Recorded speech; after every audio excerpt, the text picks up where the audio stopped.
Good morning. Welcome to worship with the Table United Church of Christ of La Mesa.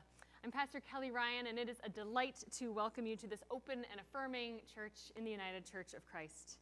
Every one of us here is a beautiful image made in the likeness of God, and so all the diversity, all the different ways in which we show up, everything we bring, all parts of our background, all the parts of our story belong here and help us to understand even more fully, even more beautifully, the image of God. We're kicking off a storytelling series continuing this week, and we'll be doing this today through November 19th, and we'll hear stories from one another through this series we've been doing about when this church felt like home, how we notice God present now, and where the Holy Spirit is calling us into the future. So we heard from Dave Hargis and Patty Bender last week, and today we'll be hearing from Colleen James and Edward Ewing. Unfortunately, Pete Campbell is sick, but we'll find a way to bring his story back in another time.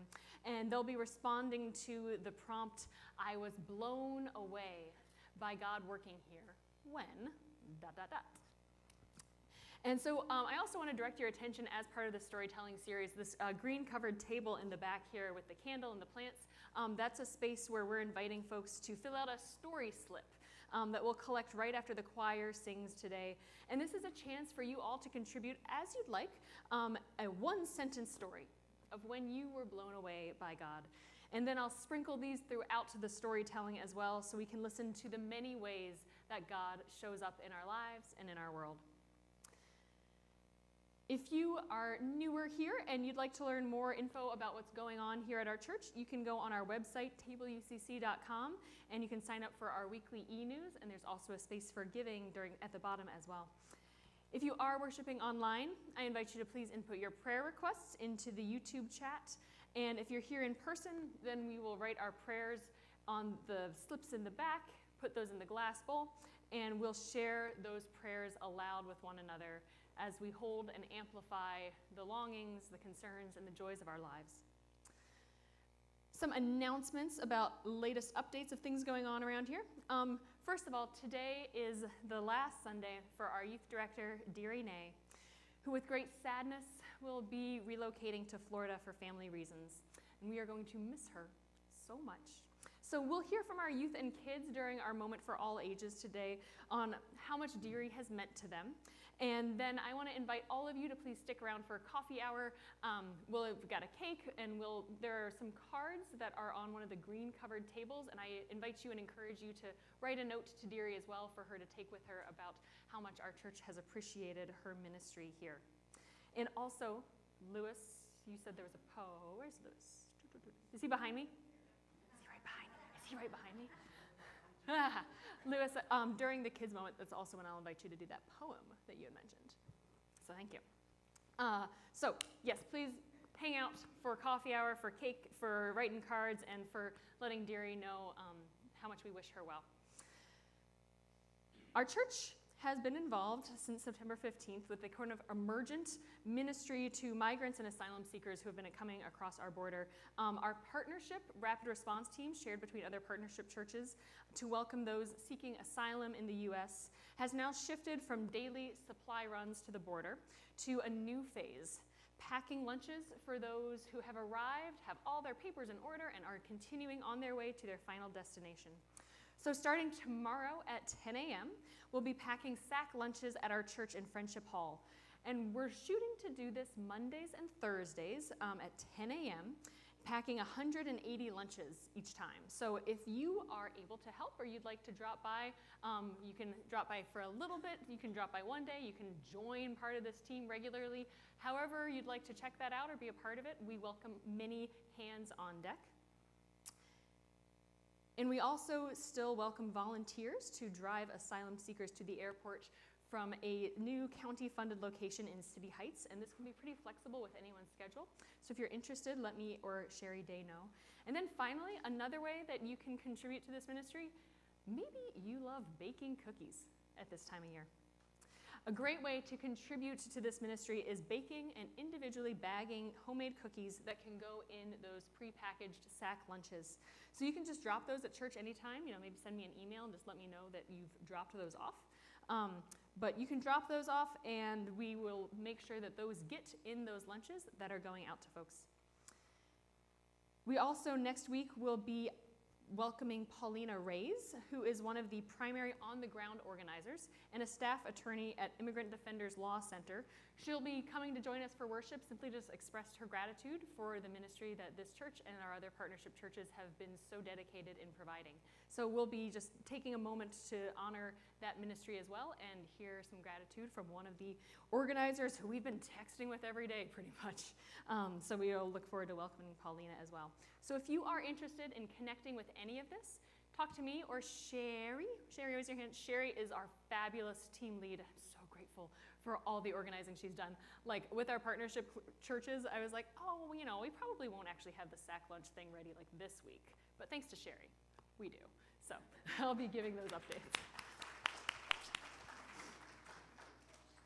And then finally, we'll be having a music Sunday on November 26th that will be followed immediately after by a hanging of the greens at church. So this is just one of those fun traditions that we have here. It's one of my favorite times of the year where we just like deck the church out in Christmas garb, hang up lights, put up Christmas trees, put up candles and garlands and just wreaths and make this place really festive.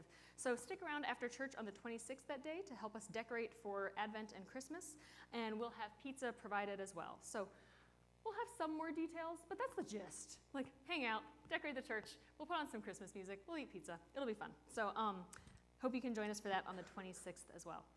So those are all the announcements I have.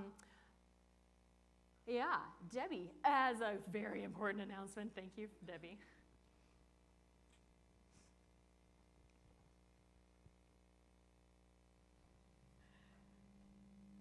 Oh, mics don't like me.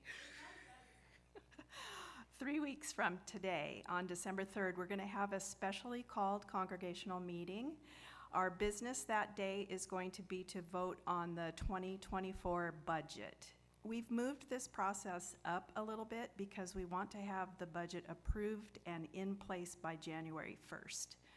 But since there's only one item on the agenda, it should be a really short meeting.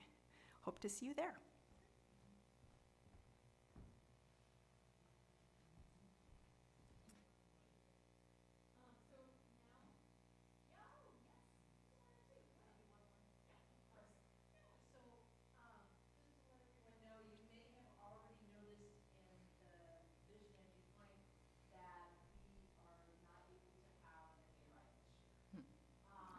Hey, Laura, why don't you come up to the mic, actually? That'll help for those online, too. Our provider lost a horse, and when we started doing a search for another provider, they've given up their carriages. It was quite a project. And so we are going to continue to look for next year, but this year it just wasn't possible to get it in place by December 9th. On the other hand, it gave us an opportunity to think about what we might do with that space and time. And so Derry spent some time with the youth, and we're planning a bake-off. And so we will get the details to you, but we would really welcome your participation. We'll probably go visit the lights in the neighborhood and do some caroling that night and some kids' activities, and then we'll also have the bake-off. And our spectacular auctioneeresses will be Lexi and Sky, and they're super excited to do it because we'll choose the best, people will taste, and then we'll have an auction, and that money raised will go to, did you guys decide on Heifer for sure? Heifer International. So the money collected that night from the baking and all the work that we do will go to Heifer International for the Christmas thing that we want to do with the youth. So that's the plan. And thank you, Derry, for getting that worked out with them. And we'll look forward to having that as our alternate activity for instead of the hayride. And I'm sorry, but that's what happened.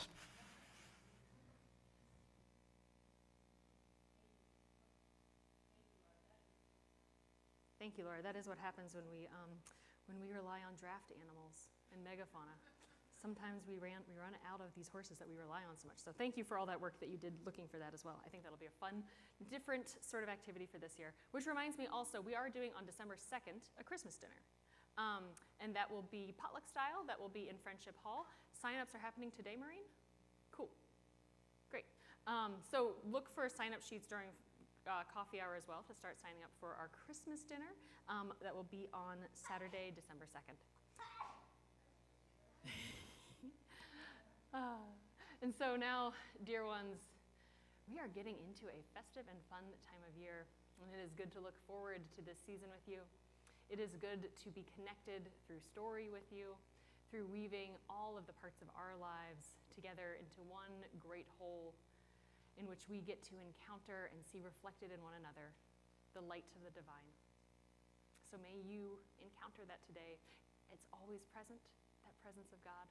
But sometimes it helps us attune a bit more in times like this, in spaces like this. So I'm going to ring our singing bowl and deepen us into worship. So let us prepare our hearts and minds for this time.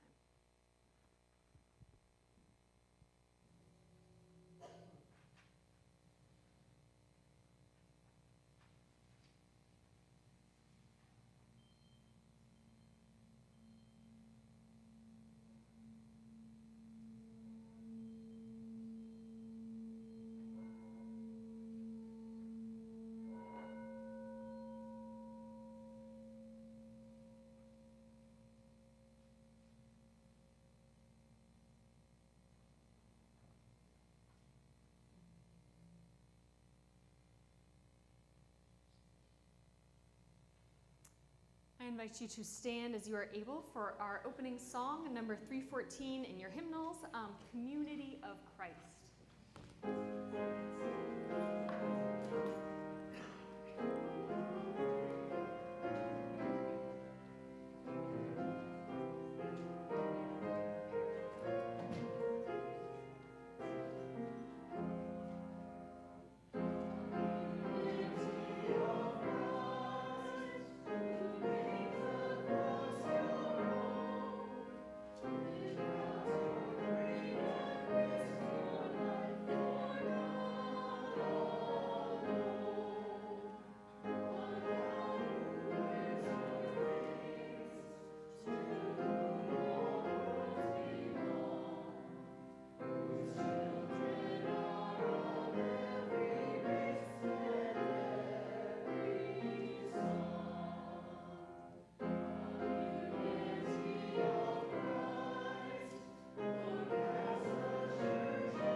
Thank you. You may be seated. I'll invite our children and youth to come join me up here, and Deary as well.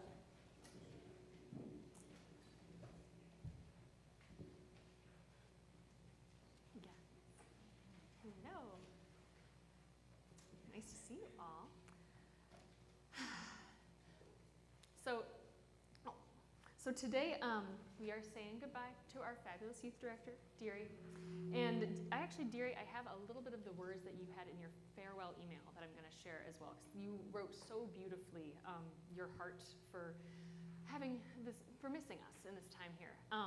So Deary said in an email to our parents and youth that went out, San Diego has been my home for 5 years, and this past year and a half in particular has been an incredibly meaningful journey as a part of this beautiful community.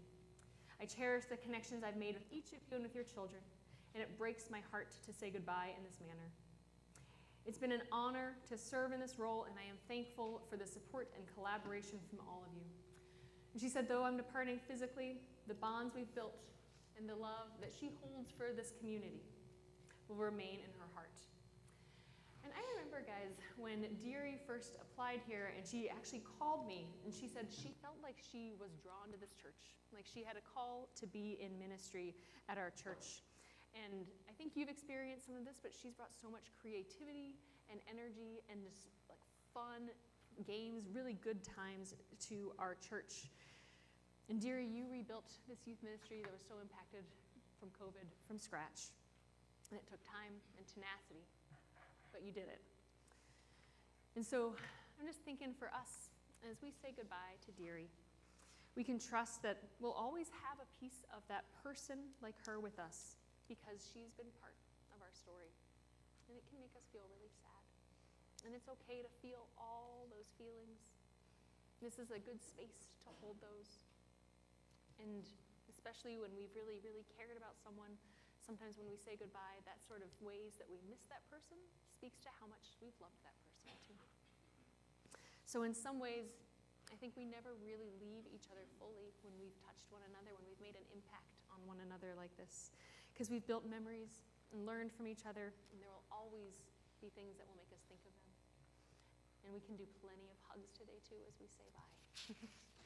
So we have a few different ways that some folks are going to say goodbye as well. Sky, I'm going to begin with handing the mic to you for you to say a bit about what you'll miss about Deary.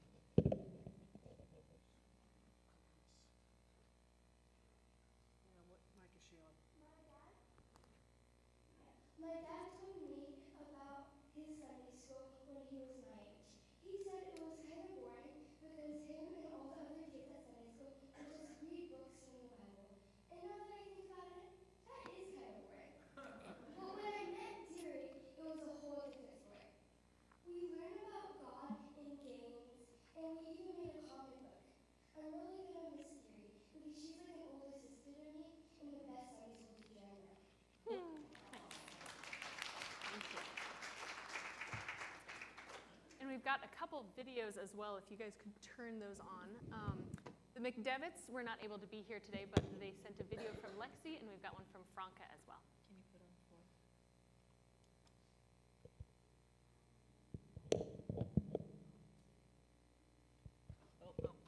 We're doing the best we can. Hang on, I gotta change it to, I gotta change the output. So Lexi also had spinal fusion surgery this past week, so we're praying for her as well, but this is from the hospital.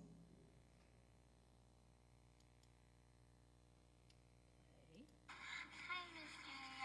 I'm gonna miss you, and I really enjoy it because and I really liked it because you always bring special treats, and you always would play the funnest games in the world, and you would just make up the games, and it would be super fun. And I really liked how you had such a good positive attitude, and say somebody That was the end of that one. Next is Franca. Thank you for all the fun things that you've ever done for us, like how you gave us Starbucks and the Get Together Sunday School. And at the Get Together Sunday School, we played popcorn and the magazine game, and that was so fun. We love you, Jerry.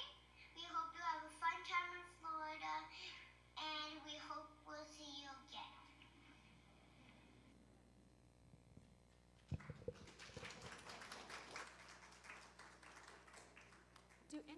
other youth want to say anything at all?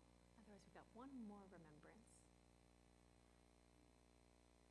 And I know that it's really good to do good hugs like that too, and say all the ways that we miss each other.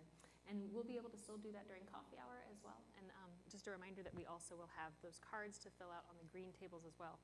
But now I'll invite Lewis up onto the podium here for a goodbye poem in the classic style of Louis Regas. Now, they're a tough act to follow, but I'll try my best here. I can't think of anything more dreary than saying goodbye to this lady named Deary. She took over a program that was close to zero and built it up. Now, she's our hero. With quiet determination, the kids sensed her glow, and lo and behold, our youth group did grow. Their joy of service has caused me to pause. Now they have become part of our cause. At this moment, her family is in need, but we all know that she will succeed. We love you so much, we promise to pray that God will bless you and lead your way. Dearie, may the Lord bless you and keep you. May He shine His countenance upon you and bring you peace. Amen. Amen.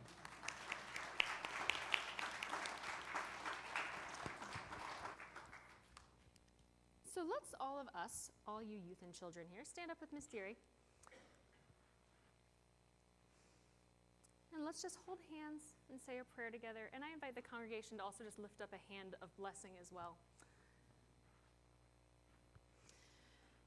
Gracious and loving God, we thank you so much for the ministry of Deary, for everything that she has offered to us, for her creativity, her vision, her insight, her energy. I remember, God, that one of her references said she is a rock star creator of community. And yes, God, we see that, we know that, we've felt that. Our tears now reflect that rock starness, and yet that community that she has created will continue on. And so we thank you so much for her tenacity, for her care, for her joy, and for her call here. We pray now that she may go forth and bless all those who she meets, all those who she is with now, and know that she has been a blessing here. Amen. All right, you guys can head off together, and our choir has a beautiful anthem.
Today's scripture message is short, but very deep in thought and deed.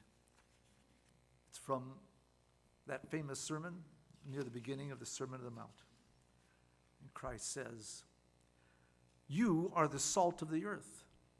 But if salt loses its saltiness, how will it become salty again? It's good for nothing except to be thrown away and trampled under people's feet. You are the light of the world. A city on top of a hill can't be hidden. Neither do people light a lamp and put it under a basket. Instead, they put it on top of a lampstand, and it shines on all who are in the house."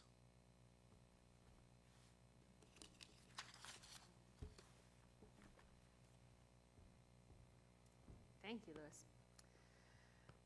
So in this story series that we're doing this week we're focusing on, I was blown away by God working here. When? And I will say, I'm going to just show my hand here in that I hope that as we hear the stories of one another, we feel empowered to live boldly and creatively into new stories as a church, both individually and collectively.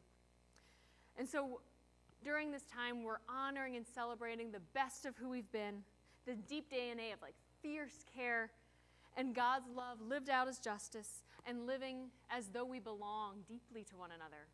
And then next week, we'll also look at what that looks like into the future as well and how we notice that in small glimmers. But so today, I hope that as we hear these stories a bit about how God is showing up right in this present moment, we see it not just as God showing up, but really God showing off a bit too. Blowing us away with what is possible when we can, with some vulnerability, with some release, some openness, open our hearts to something greater than that which we can create or manage or control for ourselves. And that when we release that, then there's space for something to emerge that can blow us away. And I chose this brief passage on salt and light to go with today's stories because Jesus is telling his disciples and listeners that they are salt and light in the indicative tense, not in a you should go try to do this, or you could be this someday, but you already are. This is your nature. It is an existing condition rather than a suggestion or a prescription to do.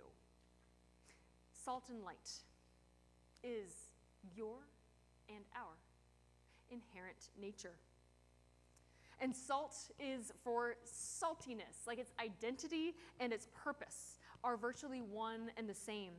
And light, its whole deal is that it shines. And so there's no use for salt that doesn't do the salty thing, and there's no use for light if you, as Jesus says, put it under a bushel, put it under a basket. The whole point of light existing is to illuminate. And then salt in a dish can make all the other flavors come alive.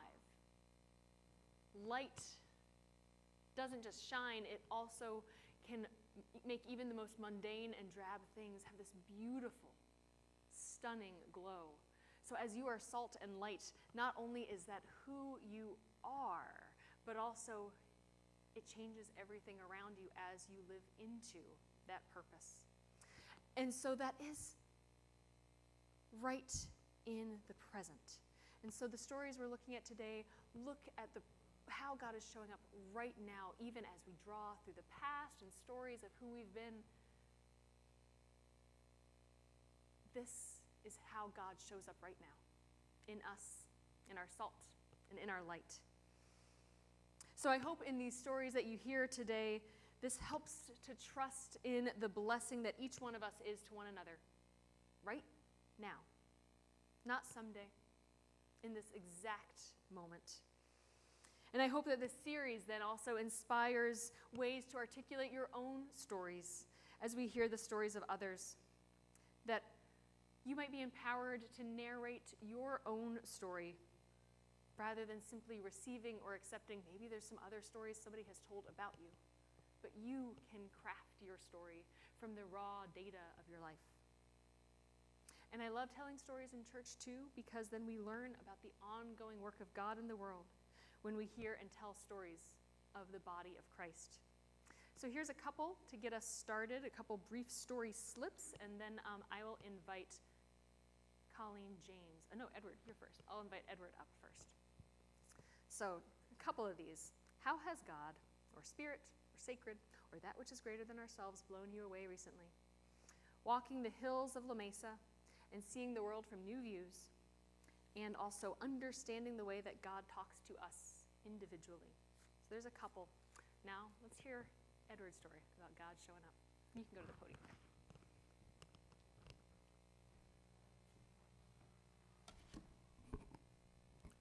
Good morning. All right. I will start today with a reading from Matthew 4:19. And Jesus, walking by the sea, saw two brethren, Simon, called Peter, and Andrew, his brother. And they were casting a net into the sea, for they were fishermen. And Jesus saith unto them, Follow me, and I will make you fishers of men. And I always think it's good, if you're going to speak to a congregation, to start with a parable, especially if you might be breaking a few rules along the way. The first rule is don't question the nature of the parable that you've just read. But this parable always seemed kind of problematic to me, because I thought, if you're a fish or a person and you're caught in a net, isn't that kind of subjugating your free will? I mean, aren't you kind of not doing what you wanted to do, and you're just kind of going about your business and kind of pulled this way, almost against your will? And since I've been attending this church, I've heard people speak very powerfully and very movingly about finding this church and not knowing it was here, and almost like an oasis, you know, for them. And that's not my story. I've known about this church for years. I knew about it for decades before I ever came here. This was the church that,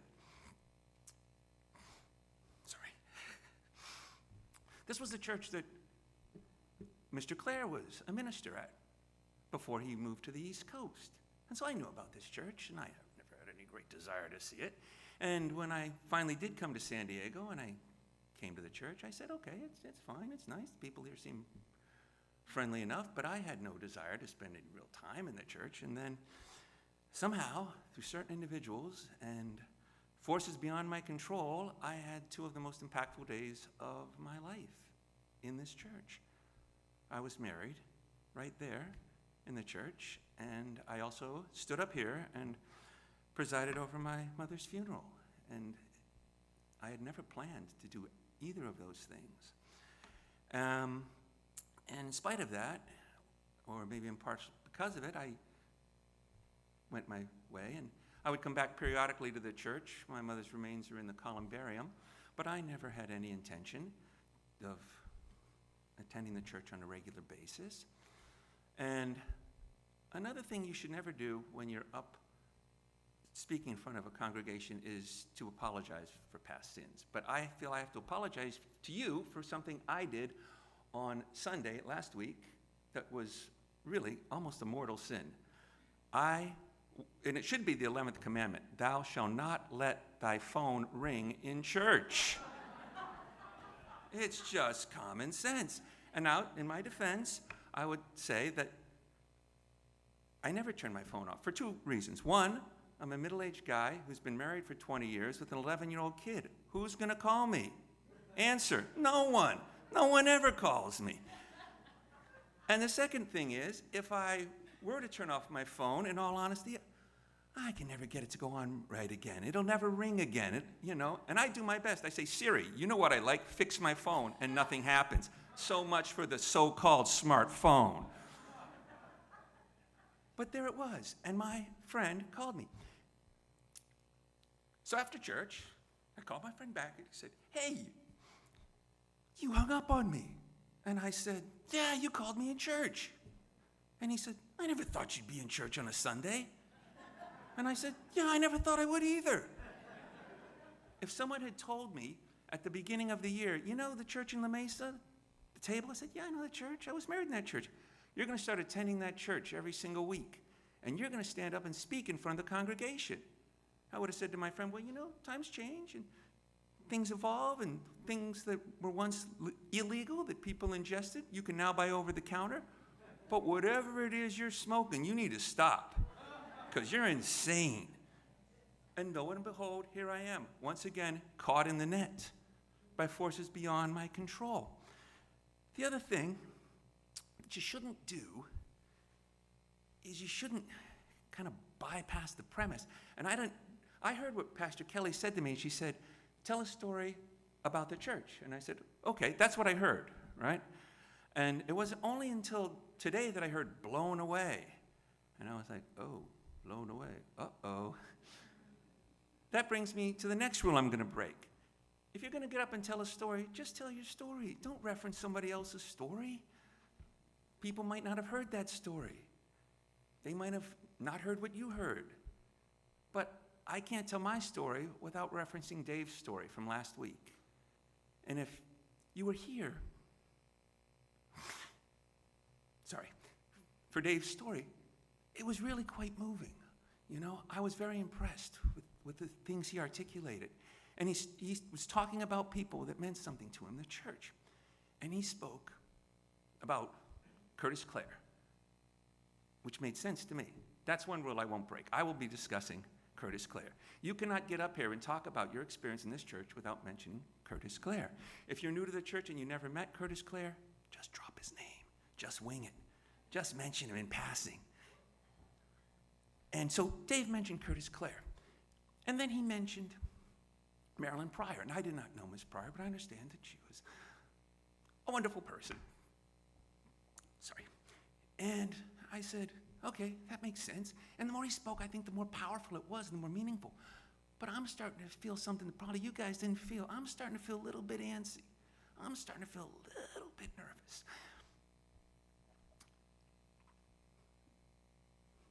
Because Dave started to wind down his story. But there's a person he needs to mention. There's a person whose name I need to hear. And you might think, well, that's kind of presumptuous. You don't know Dave. I don't know Dave. You don't know his story. I don't. You don't know who he interacted with the church. I do not. But there's certain places and times where you have to mention certain people. If you're going to talk about the Italian Renaissance, you can't do it without mentioning Michelangelo. It's not possible. If you're going to talk about the greatest Americans of the 20th century, you better put Martin Luther King in the first or second sentence. You can't leave these people out. So I'm listening, and I'm waiting. And then Dave does it. And this is the part blown away. Because I was blown away, as I had been my whole life. Dave says, and I want to thank Hazel Ewing. And then I exhale and I say, yeah, there it is. 20 years after her death, people are still doing what they've done my entire life. In public and in private, they're telling me what my mother meant to them. It was an amazing thing, you know. Another thing you shouldn't do if you're going to be up here is don't bring up controversial topics in the Christian liturgy. And one of the ones that's kind of controversial is the brethren of Jesus. In the scripture, it's not really clear. Did he really have siblings, or is he just speaking metaphorically, right? And I always wondered, what would it be like if you were like the brother of Jesus, right? How would that go? I mean, if you were, someone said to you, hey, you're a carpenter, just like your brother. That's great. You know, of course, when he was your age, he was walking on water and turning loaves of bread into fishes. I'm just saying.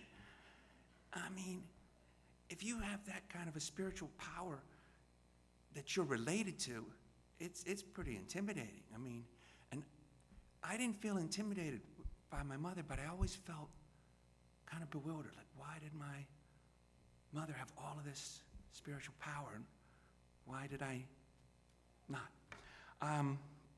I remember as a small child sitting on my bed and saying my prayers with my mother. And I remember just really feeling enveloped by the power of God. It was amazing. It was almost like, you know, being caught in a whirlwind or something. I just really felt this power. And then I started to go to Sunday school. And as my daughter alluded to earlier, it was not the greatest. I don't know if it was the dogmatic nature of the Sunday school or the pedantic nature of the Sunday school teacher. If you're going to break a rule and question the pillars of how faith is disseminated, always use big words, like pedantic and dogmatic. It makes you sound smarter. But I don't know, maybe it was the polyester pants, the tight shirt, and the clip-on bow tie. I never understood why I had to get all dorked out to go to Sunday school. Really? I had to be in a complete nerd ensemble? And so, and I, when I went to the big church, I just never liked standing up and singing hymns. I didn't like mumbling and pretending to know the words to a song I didn't know and a style I didn't particularly like. And so I kind of fell away from the church. And my mother was this amazing person. She was almost a contortionist. You may have gone to Vegas and seen Cirque du Soleil and seen them do these amazing things and twist their bodies as they flew through the air. And you may have, like me, been to India and seen the yogis turn themselves into pretzels. But my mother was a contortionist. She would bend over backward to never impart guilt on anyone. She had this power to just transmit God's love to people wherever they were. And so my mother didn't fill me with guilt, and she said, that's fine. God speaks to different people in different ways at different times. And if you, go your own path, that was fine. And the last real effort I made to connect with the church was when I was in junior high school. I was an adolescent, and we went to the Christ Congregational Church in Silver Spring, Maryland, and they had a retreat house in West Virginia that I went to. And it was a youthful retreat, and it was way out in the middle of nowhere. I mean, West Virginia is the middle of nowhere. And this retreat house was like, on the outskirts of nowhere. You had to drive down long, rocky roads, with axle breaking ruts in them across fords just to get to the house. And when we got to the house, everybody gathered, and one of the young people said, hey, I've got a guitar. Do you guys want to sing? And everybody said, yay! In a little voice, I said, no. And they sang this song. And I'd never heard this song before. And I've never heard it since, but it's called, maybe Pastor Kelly knows it, it's called They Will Know We Are Christians by Our Love. Yeah. I haven't been to church in a long time. And that spoke to me. That spoke to me. That to me was what it was all about. I mean, that's what Jesus was supposed to, came here to transmit, was this love of humanity. And, you could see that in people. You could see that in Martin Luther King. I mean, he was a person of a prodigious intellect and an unyielding resolve and power and a masterful orator. But the fundamentals of it all underneath, the power was the love of God, and that was the love he transmitted. And that's what made him so attractive to people of different faiths and different nations and people without faith, was that power to love your neighbors and love everybody, love your oppressors. And it was amazing. And that's what I felt from my mother. It was incredible. If you have a family, you think that your family's normal, whatever they are. And I mean, if your family is a triathlon, right? The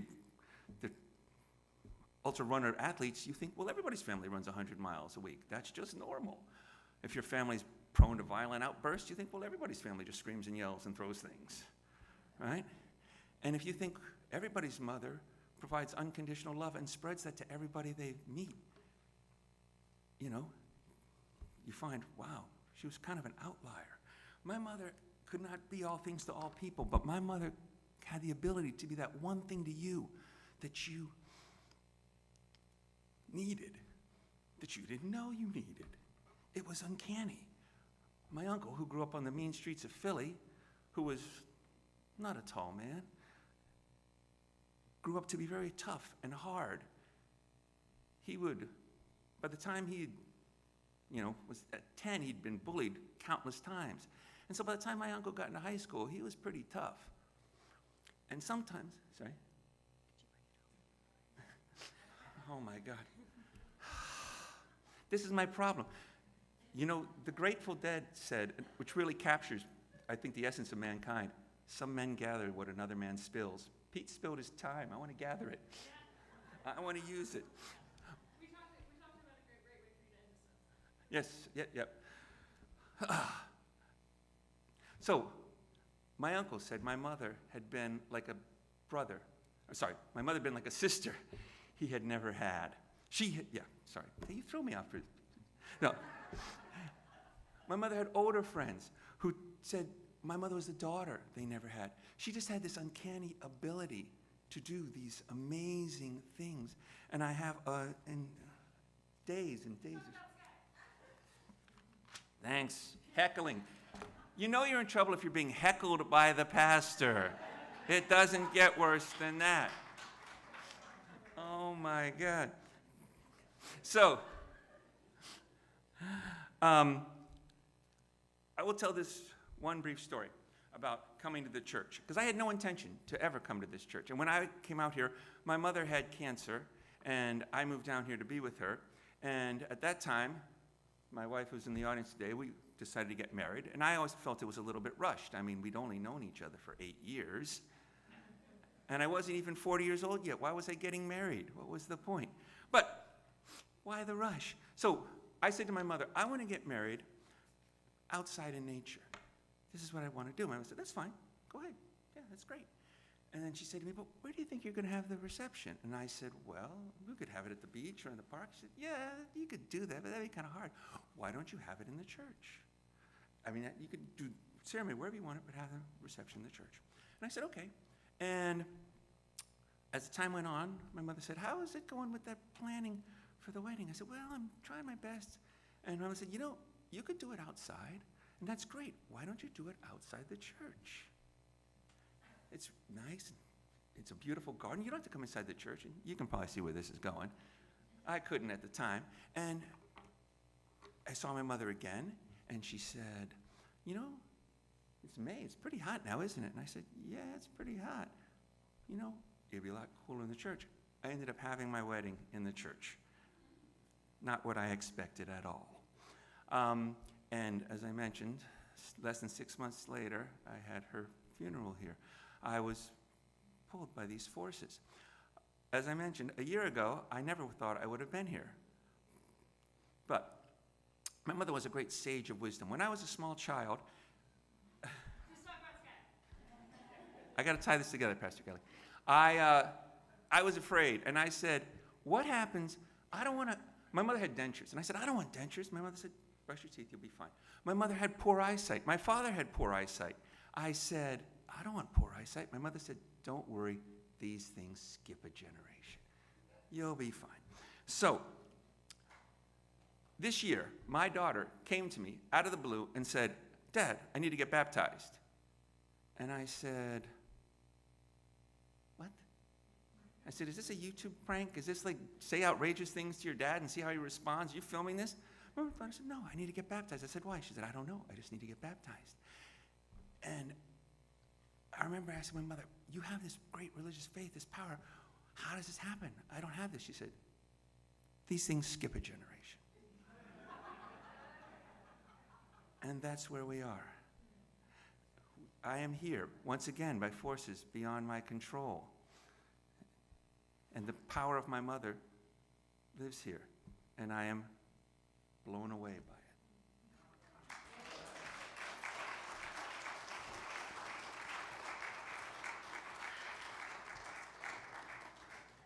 Thank you, Edward. Edward had actually reached out to me or talked to me in the receiving line last week and said, I think I have a story to tell. So thank you for sharing that, for tying these threads from the past into the present with your fabulous daughter and your fabulous family. You too, being fabulous. We're really glad you're here, even though you never imagined it. Blown away. So I want to share a couple more of these slips of how God is showing up for you, and then we'll welcome Colleen up as well. So Colleen, you can come forward right now while I get these shared. How has God, the Spirit, sacred, blown you away recently? Sheena's back, making a great healing slowly but surely. and regaining my health care through the American Kidney Fund. And so now, Colleen, let's hear your story.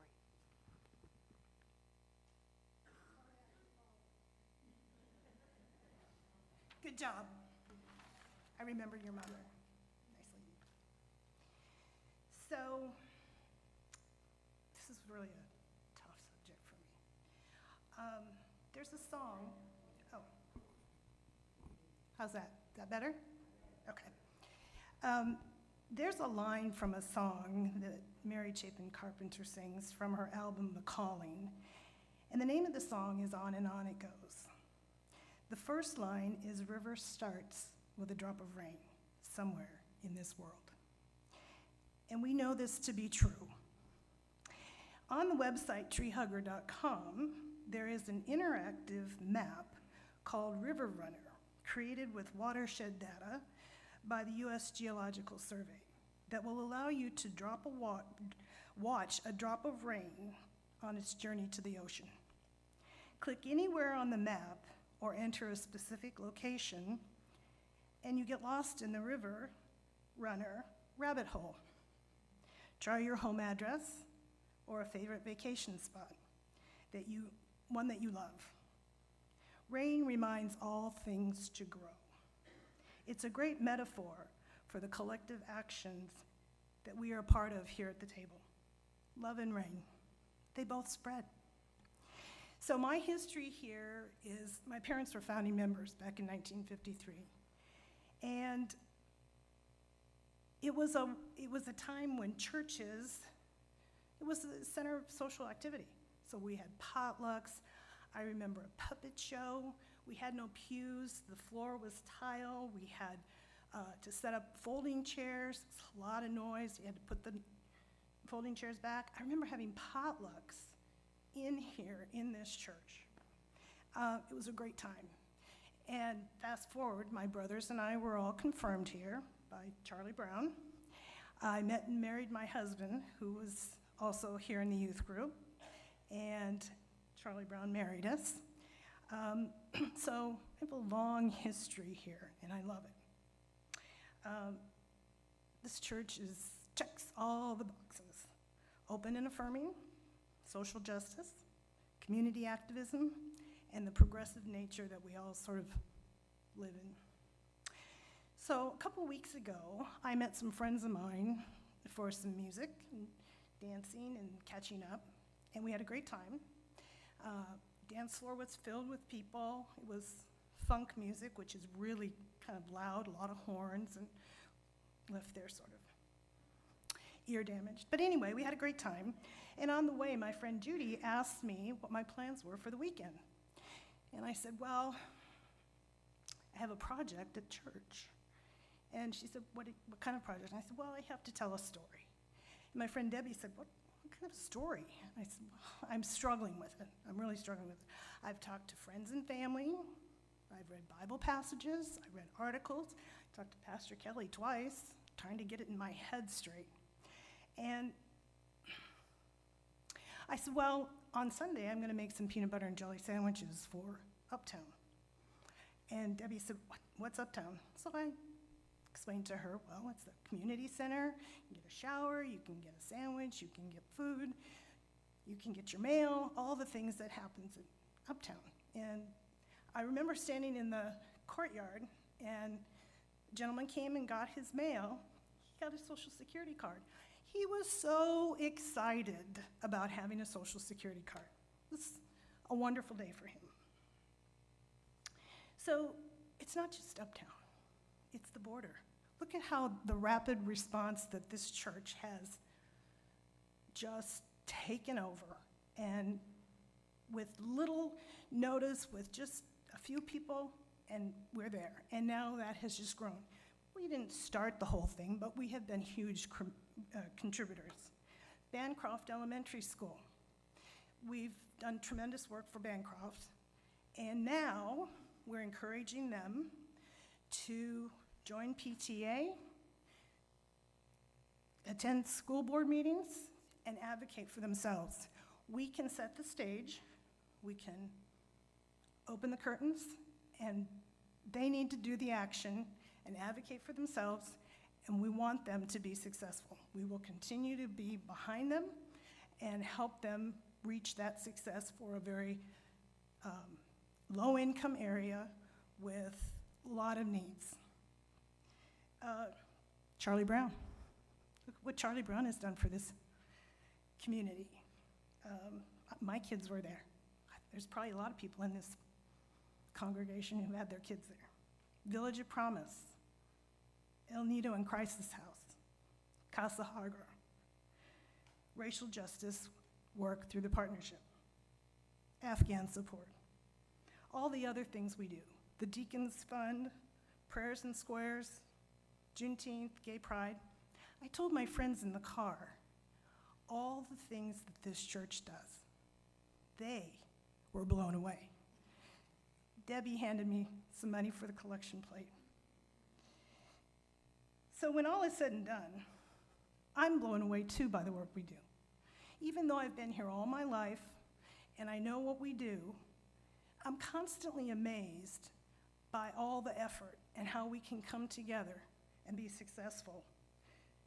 This is a little church doing together what we cannot do alone. So, on earth, the individual raindrops merge into one stream on a continuous flow, creating a river. We need both rain and love, because as the confluence of two rivers come together, they gain strength and power traveling to the sea. Love kind of does the same thing when we spread it out into the community. We're doing the work of Jesus, the work he asked us to do. At its core, love is an act of service, going out of your way to offer meaningful support. A beautiful truth that is communicated by rain has to do with the way we live our lives. It adapts to different natural conditions, appearing in different forms. It symbolizes acceptance and surrender, and love is the same. It adapts and spreads like the rain. Rain reminds us that there is hope and beauty in everything if we just look for it. Love is the same. We're all raindrops, folks. We can spread that. Just as Paul wrote in the letters to the Ephesians, faith without work is dead. From the Message, we don't play the major role. If we did, we'd probably go around bragging that we'd done the whole thing. No, we neither make nor save ourselves. God does the making and saving. He creates each of us in Jesus Christ to join him in the work he does, the good work he has gotten ready for us to do today, work that we'd better be doing. So it blows me away.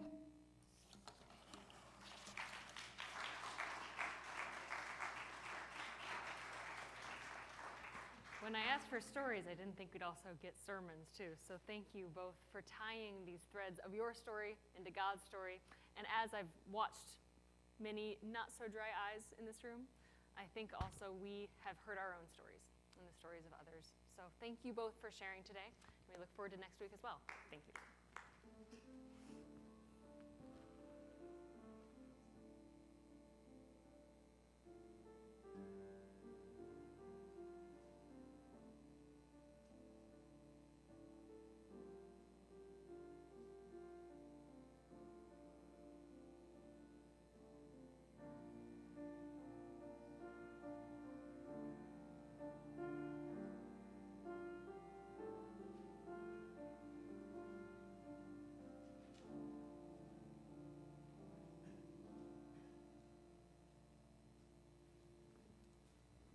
Smooth move, Jim. Like it. Could we bring those prayer requests forward at this time?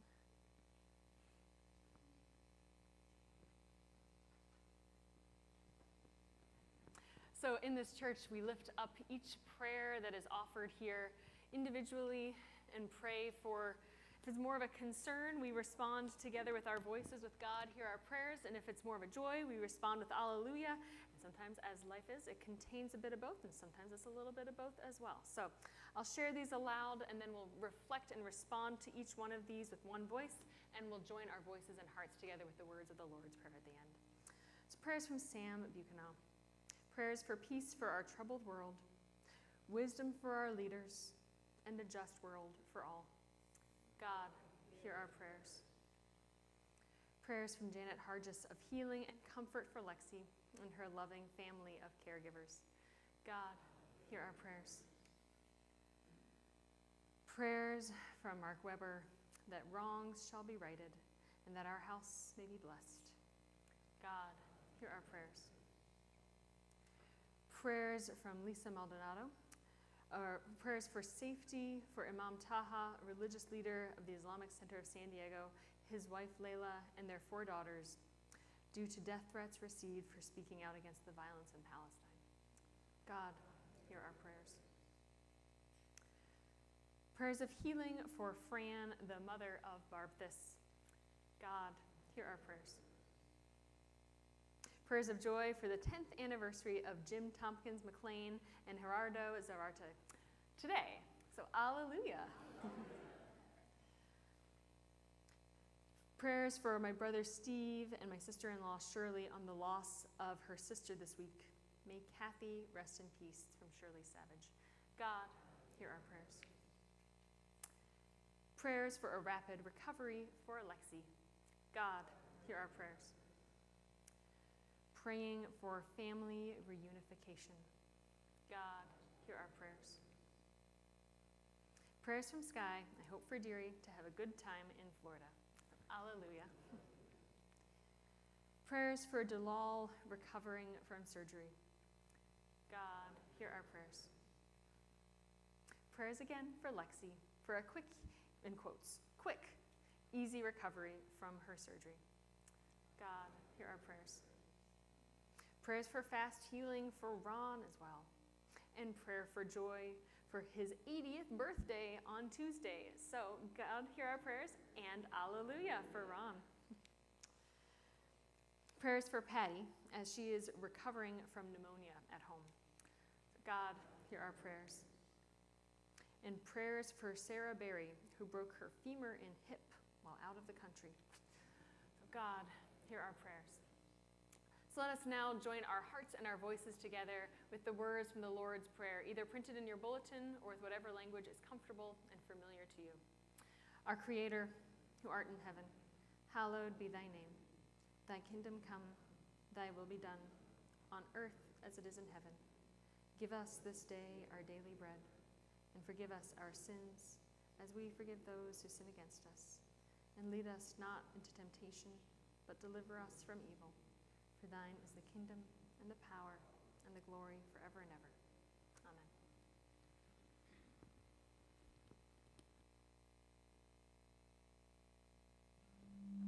Amen. My dynamic personality. I've really greatly shortened my invitation offerings. It's only about 10, 15 minutes, Pastor. I want you to know.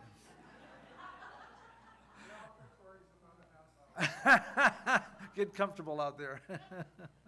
So I was in the car. My parents, my brother and I were driving from San Diego to Chicago to visit relatives. And we're on Route 66 at the time.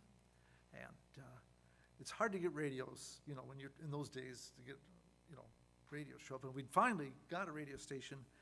And once you know it, it was a minister preaching the gospel on a Sunday, and there I'm stuck in the car.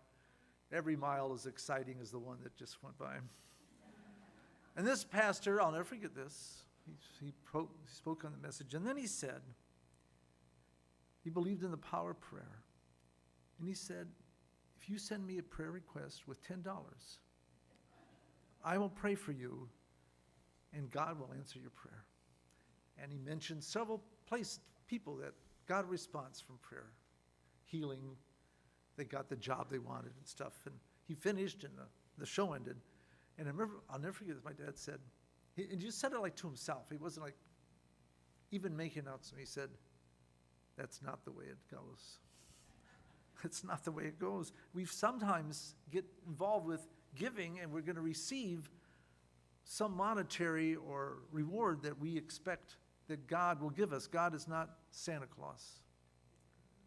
So I give, and I've learned, and I appreciate that many others do, we give because we care. We give because we want to send something. I give because I love the reflections that Pastor gives us on a weekly basis. I give because I enjoy the challenge of the music that Jim presents to us, the congregation, and to us, the choir. I give because I'm proud to be a church that has a Black Lives banner hanging on the fence. I give because this church reaches out. And Colleen mentioned many already, El Nido, Bancroft Elementary, Uptown, and others. I give because I want to be part of that. I give because not only do we love our kids, but we let them lead a service. I give because I feel challenged here to spread the light, God's light, into a dark world. That's why I give. I challenge you to do also. You can do it through PayPal, Tithely. Write a check to 5940 Kelton Avenue. Or, old-fashioned way, put that check in the offering plate. And someday, I'm going to show up at 12 midnight and slip a check in the door of the church. I just think it's so cool to do that. So, give to be given. But give not to be given, but to support.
So for our closing song, we'll just sing the first two verses, this verse about salt and the verse about light as a way of closing, and then I'll send you off with a blessing to coffee hour and our celebration of remembering Derry.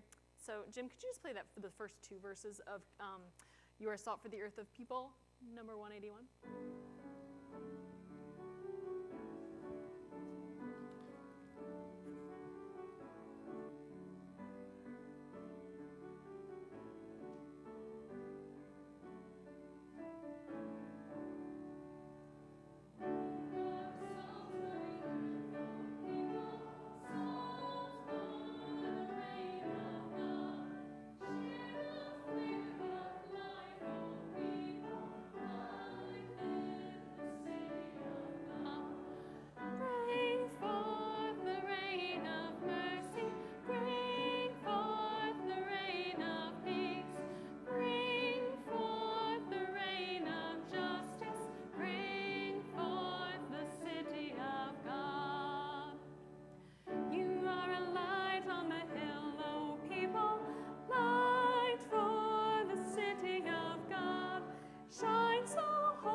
So beloveds, as you go forth from this time, may you trust that your stories are stories about God. May you hear the stories that connect us to one another, trusting that we are part of an ancient, a good, and a healing story that carries us into the future.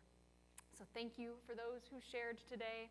Thank you for all of the stories you hold, and may we continue a bit more of that story in coffee hour as we share some cake, sign some cards, and celebrate Derry today. So thank you all.